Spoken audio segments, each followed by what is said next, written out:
Problem ये नहीं है कि आपकी लाइफ में गरीबी है या आपकी लाइफ में संघर्ष है या आपकी लाइफ में किसी खास मसले के ऊपर आप तंग हैं। प्रॉब्लम ये है क्या यहोवा आपके संग है या नहीं। अगर तो वो आपके संग है, आप बड़ी से बड़ी मुसीबत को तोड़ के बाहर आ जाए। वो गरीबी का श्राप हो, बीमारी का श्राप हो, वो कुछ भी हो।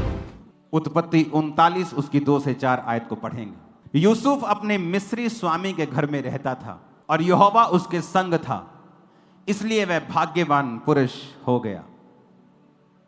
यूसुफ के स्वामी ने देखा कि यहोवा उसके संग रहता है और जो काम वह करता है यहोवा उसके हाथ से सफल कर देता है।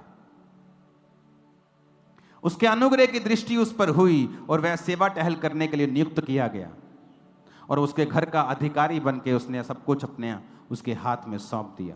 जब वो जेल में चला गया तो उत्पत्ति 39:21 में लिखा है, यहोवा यूसुफ के संग रहा, उस पर करुणा की और बंदी गृह के दरोगा के अनुग्रह की दृष्टि उस पर हुई। इसलिए बंदी गृह के दरोगा ने सब बंदियों को जो कारागार में यूसुफ के हाथ में सौंप दिया और जो जो काम वो वहां करते थे यूसुफ की आज्ञा से होता था।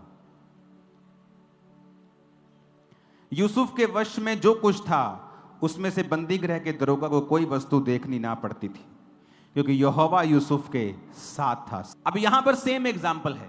उसके भाइयों ने उसे गड्ढे में फेंका, फिर उठाकर बेच दिया। पर बात यह नहीं, आपकी लाइफ में मुसीबत कितनी बड़ी, बात यह है कि आप परमेश्वर आपके संग है कि नहीं। प्रभु उसके संग था। जिस घर में वो नौकर के रूप में गया, उस घर का अधिकारी बनने में उसे सालों नहीं महीनों लगे सिर्फ। क्यों? यहोवा उसके संग था। इसका मतलब क्या है कि वो वचन के संग चल रहा है।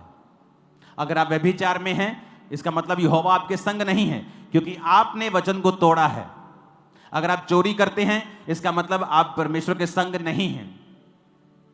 अगर आप मूर्ति पूजा में हैं, आप प्रभु के संग नहीं हैं। आपके बहुत सारे ईश्वर परमेश्वर हैं, आप यहोवा के संग नहीं हैं।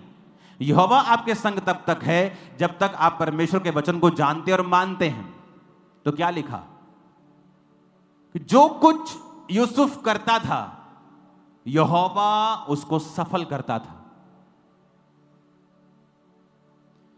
आप प्रचारक हैं, विश्वासी हैं, कुछ भी हैं, अगर आपकी लाइफ में फेलियर्स आ रहे हैं, आप गलत दिशा में हैं।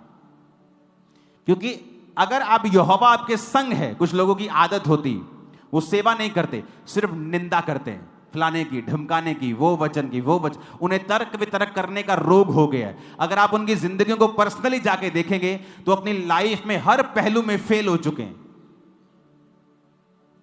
सब तरफ से, सेवकाई, घर बाहर, सेहत, फाइनेंस, हर तरफ से वो फेल है। क्यों? उन्हें लगता है यहोवा उनके संग है। अगर यहोवा उनके संग होता तो वचन कहता है जो कुछ यूसुफ करता था वो सफल होता था।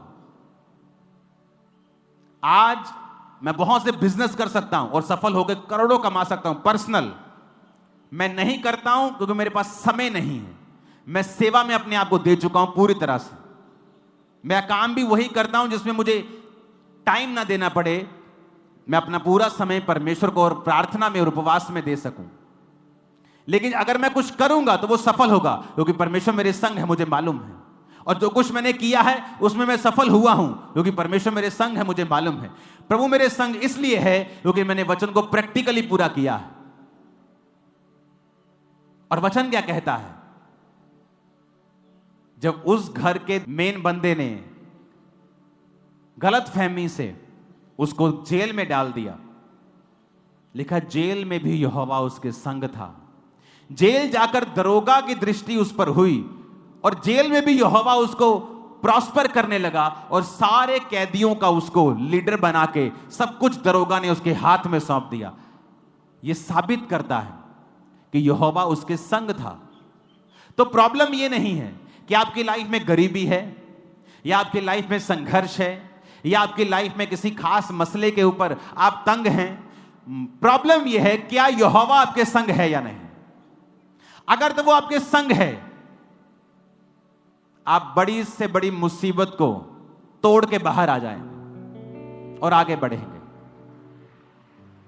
वो गरीबी का श्राप हो, बीमारी का श्राप हो, वो कुछ भी हो, लेकिन जब आप खुदा के साथ वफादार होते हैं, इस आयत को घरों में लिख के लगा लो, वो ऐसे इवेंट्स करेगा आपके साथ जो आपने अरेंज नहीं किए होंगे पर खुदा ने किए होंगे, और वो इवेंट्स आपकी लाइफ को सदा के लिए पूरी तरह से बदल के रख देंगे। सदा के लिए, सदा के लिए मैं आपको बता रहा हूं। परमेश्वर के वचनों को सुनने के लिए हमारे चैनल को सब्सक्राइब कीजिए और हमारी लेटेस्ट वीडियो सबसे पहले देखने के लिए बेल आइकन को प्रेस कीजिए।